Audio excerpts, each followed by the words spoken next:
Guys, গতকাল রাত্রে আমাদের এখানে প্রচুর পরিমাণে বৃষ্টি হওয়ার কারণে অনেক ক্ষয়ক্ষতি হয়েছে, অর্থাৎ ফসলের ক্ষতি হয়েছে। তো আমাদের এখানে ধান লাগানোর যে জমিটা আছে সেই জমিতে হচ্ছে পানি বেশি করে ঢুকে সাইডের যে মাটিগুলো আছে সেই মাটিগুলো ভরাট করে ফেলেছে আমাদের ধানের জমিটা। তো এইখানে হচ্ছে আমি এখন মাটি কেটে কেটে সেই গর্তটাকে পূরণ করে দিচ্ছি। এই যে দেখেন গাইস, দেখেন এখানে যে গর্তটা ছিল এটা মানে ভরাট করা হয়ে যাচ্ছে আর কি, আর একটু হলে ভরাট হয়ে যাবে। এই যে দেখেন এইটা দিয়ে হচ্ছে পানি যায়, পানি যাওয়ার কারণে হচ্ছে সব মাটিগুলো মানে খেতে চলে গেছে আর কি। হ্যাঁ, এই যে দেখেন মানে সামনে তো গর্ত ছিল, সামনে তো ভর্তি করা হয়ে গেছে।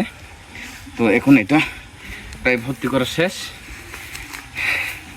গাইস, এরপর হচ্ছে দুপুরে ভাত খাওয়ার জন্য তরকারি ছিল না আমাদের বাড়িতে। তো বাড়ির নিচে হচ্ছে অর্থাৎ জমিনের পাশে হচ্ছে কচুর ক্ষেত ছিল। তো কচুর ক্ষেত থেকে হচ্ছে আপনাদের বৌদি এই যে দেখেন কত লম্বা লম্বা করে লতি তুলে নিচ্ছে, অর্থাৎ কচু গাছের শেকড় আর কি। তো এটাও হচ্ছে চুলকায়, ভালো করে যদি রান্না করে খেতে জানেন তাহলে আর চুলকায় না, খুব মজা কিন্তু ভালো করে রান্না করে খেতে জানলে। তো গাইস দেখেন আপনাদের বৌদি কতটুকু লতি খুঁজে পেয়েছে, আর আপনাদের গ্রামের ভাষায় অর্থাৎ আঞ্চলিক ভাষায় এই লতিটাকে কি বলে অবশ্যই কমেন্ট করে জানাতে ভুলবেন না। আপনারা অবশ্যই কমেন্ট করবেন, সেটা আশা করি। তো গাইস দেখেন আপনাদের বৌদি হচ্ছে লতিটাকে তুলে নিয়ে কিছুটা পানি জমা ছিল, বৃষ্টির পানি, তো এখানে হচ্ছে ভালো করে ধুয়ে নিচ্ছে। এরপরে বাড়িতে গিয়ে ভালো করে ধুয়ে এটাকে কুটে ভালো করে রান্না করে খাওয়া হবে আর কি আমাদের। তো গাইস আজকের ভিডিওতে এটুকু, সবাই ভালো থাকবেন, সুস্থ থাকবেন।